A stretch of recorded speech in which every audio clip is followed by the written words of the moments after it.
Greetings, thrill seekers. I am the Master Programmer. This week, Lilith has uncovered 2 tales drawn from shadows most people never dare peer into. Tales hidden in places of quiet beauty and ancient silence.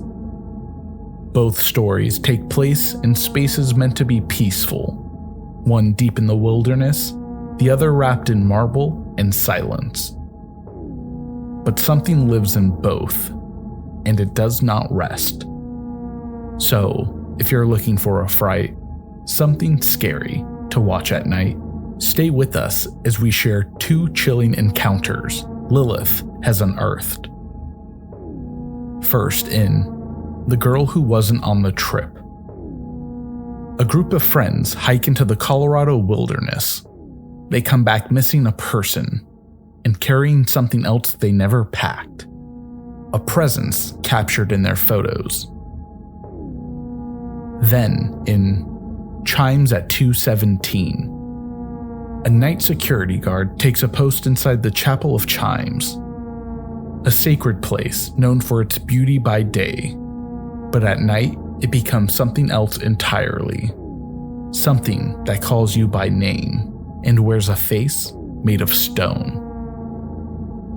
These stories are not for the faint of heart, so sit back, turn off the lights, and listen to the eerie tales Lilith has brought us.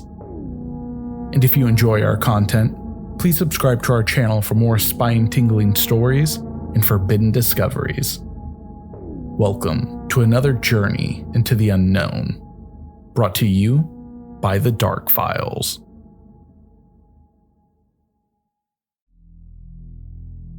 It started like any other weekend adventure. 6 friends from college planned a 3-day hike through Colorado's Rich Pine National Forest.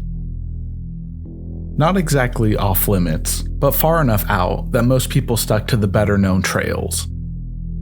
The group wanted something quieter, more scenic. They checked in at the ranger station Friday morning, signed the logbook. The ranger on duty, a guy named Neil Thompson, remembers them clearly. They were laughing a lot. Seemed tight-knit. One of the guys asked about mountain lions. I told him not to worry, just stick together. They joked about that. Something about, we've got 6, so we can afford to lose 1. That was the last time Neil saw them in person. However, 3 days later, only 5 returned. That night, around a small fire, one of the campers told a ghost story. Partway through, everyone swore they heard someone else laugh. Not from the group. It came from shadows beyond the firelight. They all paused, counted. 6. One of the girls, Hannah, said it might have been a coyote. They went to sleep uneasily. The next day, things got weirder. In one of their group selfies, an unfamiliar figure appeared in the background. A girl, pale, with long black hair. No one remembered seeing her. They assumed it was a trick of the light, or someone passing through the trail. But each photo they took after that showed the girl again, a little closer each time. They reached a checkpoint ranger station late on the 2nd day, empty except for a backup radio and a guest logbook. Hannah picked up the radio and called the central station. Ranger Neil answered.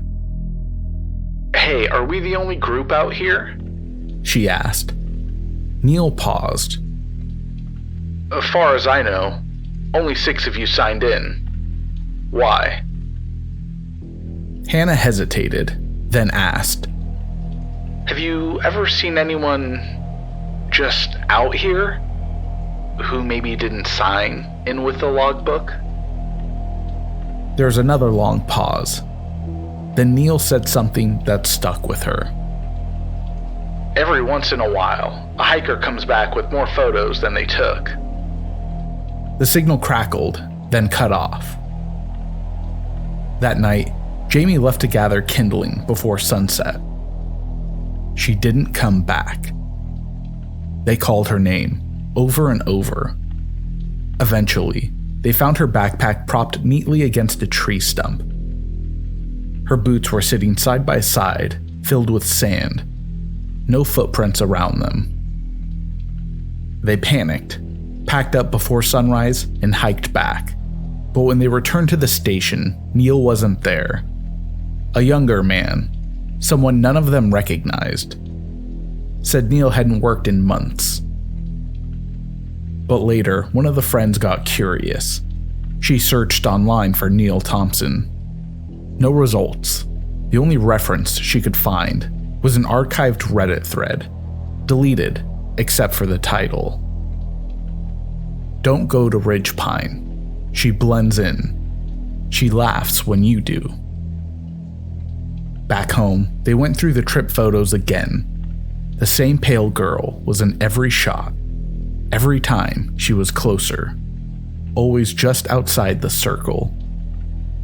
Until the very last photo, taken the night Jamie disappeared. The girl was smiling. But here is the worst part. They didn't take that photo.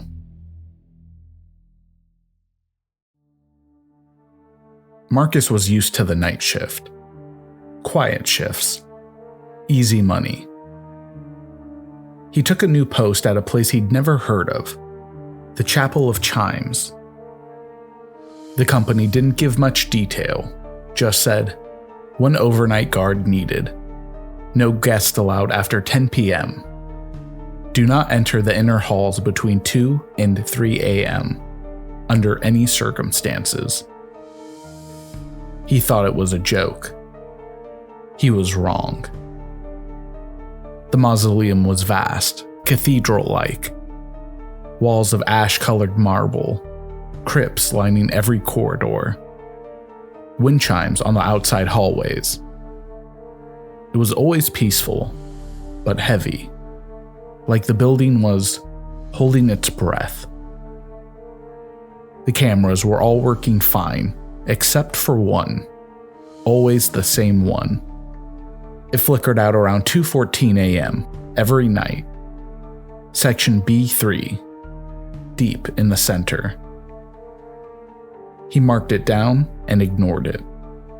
But on the third night, when the camera glitched out, he heard music.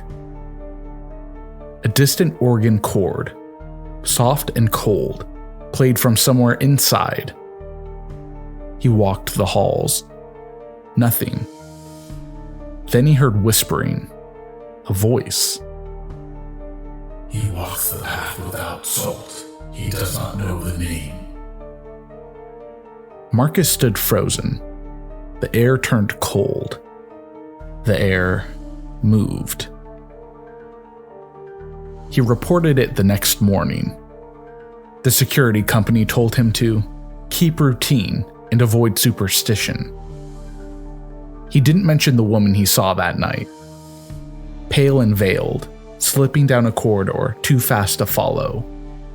She was barefoot. Her hands were dark with soot. He tried to quit the next day.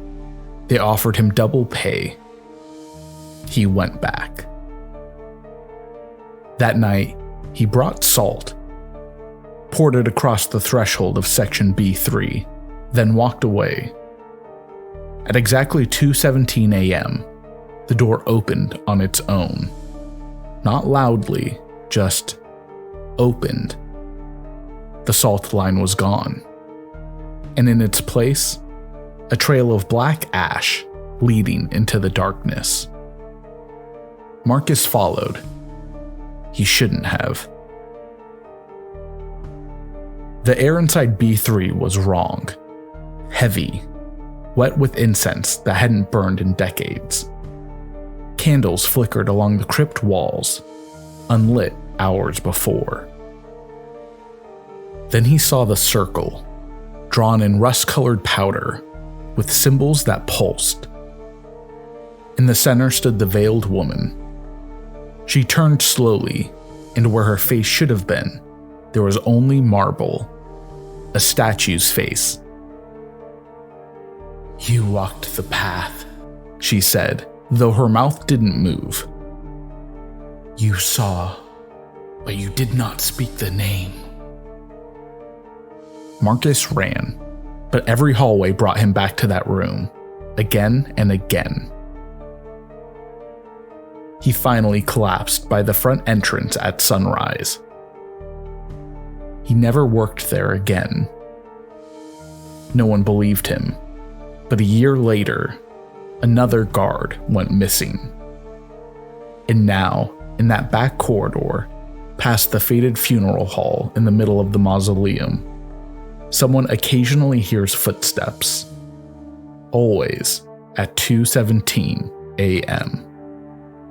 And if you get close enough, you might hear the organ play a single broken chord. But whatever you do, don't speak her name. Thanks for watching. If you enjoyed the chills, be sure to like, comment, and subscribe to our page to stay updated. Stay vigilant.